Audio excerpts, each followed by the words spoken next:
আসসালামু আলাইকুম এভরিওয়ান, সবাই কেমন আছেন? আশা করি আল্লাহর অশেষ রহমতে সবাই ভালো আছেন।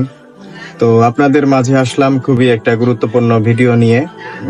তো অবশ্যই আপনাদের জন্য এটা খুবই গুরুত্বপূর্ণ হবে। ভিডিওটা হচ্ছে পুরাতন ড্রোন কেনার আগে যে 5টি বিষয় বা 6টি বিষয় বা যে বিষয়গুলো আপনাদের খুবই জানা দরকার। কারণ পুরাতন ড্রোন কিনে যেন আপনারা না ঠকেন বা যারা আপনাদের কাছে সেল করবে তারা যেন ভালো ড্রোন সেল করে আপনাদের কাছে।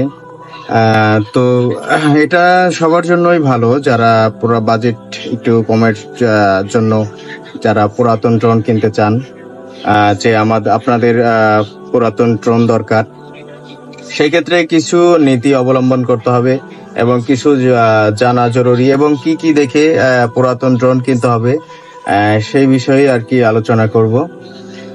তো প্রথমে আপনারা যখন প্রথম সাজেস্ট থাকবে যে আপনারা অনলাইনে কোনো ড্রোন কেনাবেচা করবেন না। কত হবে কন্ট্রাক্ট হবে, তবে অনলাইনে কেনাবেচা করা যাবে না। যেমন অনলাইনে পেমেন্ট দেওয়া নেওয়া, অনলাইনে ড্রোন পাঠানো, এটা উচিত নয়। এটা আমি মনে করি এটা ভালো নয় কারোর জন্য। যে সেল করবে তার জন্য ভালো নয়, যে কিনবে তার জন্য ভালো নয়। তো ফার্স্ট অফ অল গেল যে আপনারা কেউ আপনার অনলাইনে ড্রোন কেনাবেচা করবেন না। যখন কিনবেন তখন ফিজিক্যালি স্পটে গিয়ে কিনবেন। দ্বিতীয়ত, যখন আপনি ড্রোন তার স্পটে যাবেন, স্পটে যাওয়ার পরে তখন তার হাত থেকে ড্রোনটা যখন আপনাকে মানে যার ড্রোন সে আপনাকে সেল করবে আপনার কাছে, তো আপনার কাছে যখন দিবে তখন আপনাকে প্রথমে দেখতে হবে যে ড্রোনের কোথাও খোলা হয়েছে কিনা বা কোথাও ত্রুটি আছে কিনা বা ফ্রেশ আছে কিনা। আপনাকে প্রথমে দেখতে হবে ড্রোন কোনো ফ্রেশ আছে কিনা। ফ্রেশ যদি থাকে তাহলে আপনার ওইটা প্রথমে আপনার চয়েস হয়ে যাবে। তারপরে দেখতে হবে রিমোট, যে রিমোটটা নিচ্ছেন রিমোটটা ফ্রেশ আছে কিনা এবং রিমোটটা চয়েস হয় কিনা, কোনো ক্র্যাক আছে কিনা বা রিমোটটা কোনো সমস্যা আছে কিনা, খোলা হয়েছে কিনা এবং ড্রোনটা কোনো খোলা হয়েছে কিনা। তো এটা দেখলেন, দেখার পরে এরপরে আমাদের দ্বিতীয় ধাপ, ড্রোনটিকে অন করতে হবে। ড্রোনটা রিমোট ড্রোন দুইটাই অন করতে হবে। ডিসপ্লে আলা রিমোট হইলে ডিসপ্লে রিমোট, মোবাইল আলা রিমোট হইলে মোবাইল কানেক্ট করার মোবাইল হইলে কানেক্ট করলেন। তারপর দেখতে হবে যে আপনার ড্রোনের কোনো নোটিফিকেশন শো করে কিনা, উপরে বারে যে কোনো নোটিফিকেশন শো করে কিনা। যদি নোটিফিকেশন শো করে তাহলে আপনাকে বুঝে নিতে হবে, এবং কি নোটিফিকেশন শো করে সেটা আপনাকে বুঝে নিতে হবে। কারণ এখানে কোনো ইরোর চিহ্ন থাকবে না। একটা ভালো ড্রোনে কখনো ইরোর চিহ্ন থাকে না, বাহিরে থাকা অবস্থায় কোনো ইরোর চিহ্ন থাকে না। ঠিক আছে, একটা ভালো ড্রোনে সবকিছুই নর্মাল থাকে। তো যদি কোনো ইরোর থাকে সেক্ষেত্রে আপনাদের হয়তো কোনো ভালো অভিজ্ঞ ভাই ব্রাদার যদি থাকে তাহলে তাদের পরামর্শ নিয়ে আপনারা ড্রোনটি কিনবেন। ঠিক আছে, তো এটা গেল। এরপরে আমাদের টেস্টের পালা। যে টেস্টের পালা হলে কি হয় যে আপনার সর্বপ্রথম যে কোনো ত্রুটি থাকে কিনা বা ধরা পড়ে কিনা, তাহলে কোনো ত্রুটি থাকলে এরপরে যদি নোটিফিকেশন না দেয় তাও কোনো ঝামেলা থাকলে সেক্ষেত্রে আপনাদের ভালো হবে আর কি। তো প্রথমে আপনি ড্রোনটা যখন উড়াবেন তখন উচিত হবে যে আপনাকে কম্পাস ক্যালিব্রেশন দিয়ে নেওয়া ভালো। তো এখন মনে করেন আপনি দিলেন, তারপরে আকাশে উড়ালেন। উড়ানোর পরে আপনি প্রথমে দেখবেন এটা রেঞ্জ কত দূর যায়। কারণ এখানে দুইটা আইসি থাকে, একটা 2.4 গিগাহার্টজ আইসি, একটা 5.8 গিগাহার্টজ আইসি।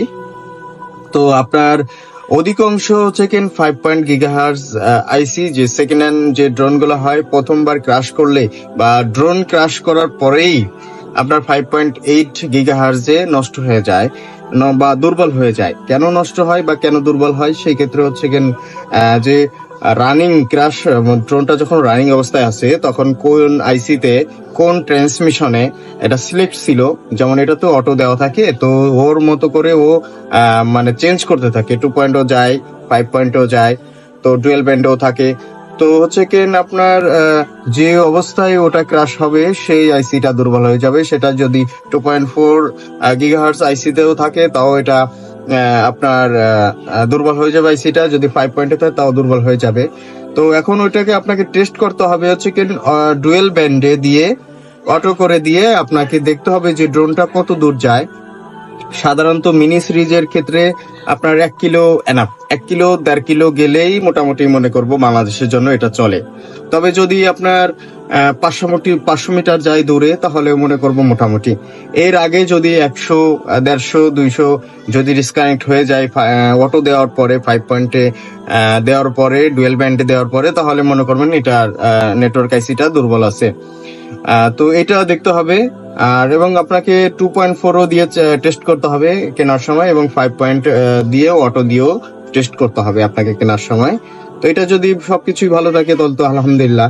তারপরে আরেকটা জিনিস আপনাদের খেয়াল রাখতে হবে, সেটা হচ্ছে ভিডিওতে বা ছবিতে, ভিডিওতে যেমন কোনো কাপাকাপি বা কোনো শেক, কোনো ঢেউ বা এরকম কোনো কিছু দেখা যায় কিনা, বা ছবিতে কোনো মানে ব্লার বা কোনো ফুটা, মানে লেন্সে কোনো প্রবলেম দেখা দেয় কিনা, তা কোনো ফোকাস সমস্যা আছে কিনা, বা হচ্ছে কোনো ক্যামেরাটা ঘামতেছে কিনা। তো এইগুলো যদি আপনার সবকিছুই ওকে থাকে, ওভারঅল সবকিছুই দেখে আপনার পছন্দ হয়, তাহলে হচ্ছে আপনার জন্য ওই ড্রোনটি কেনা উচিত। তবে অবশ্যই হচ্ছে আপনাদের সতর্ক থাকা জরুরি, যে হচ্ছে আপনারা যখন সেকেন্ড হ্যান্ড ড্রোন কিনবেন, অনলাইনে কেনা বেচা করবেন না। আপনারা এদের থেকে মানে অনলাইন থেকে একটু সাবধান থাকবেন, তাহলে অবশ্যই আপনারা অনেক ক্ষতির হাত থেকে বাঁচবেন। সবসময় চেষ্টা করবেন যে আপনার অনলাইনে দেওয়া। অনেকে হয় যে আপনার কিছু টাকা পেমেন্ট করে তারপরে কন্ডিশনে পাঠায়, এটা আমি মনে করি সেকেন্ড হ্যান্ড উচিত না। যে উচিত হচ্ছে আপনার স্পটে গিয়ে ড্রোন কেনা। তো সবাই ভালো থাকবেন, সুস্থ থাকবেন, আল্লাহ হাফেজ।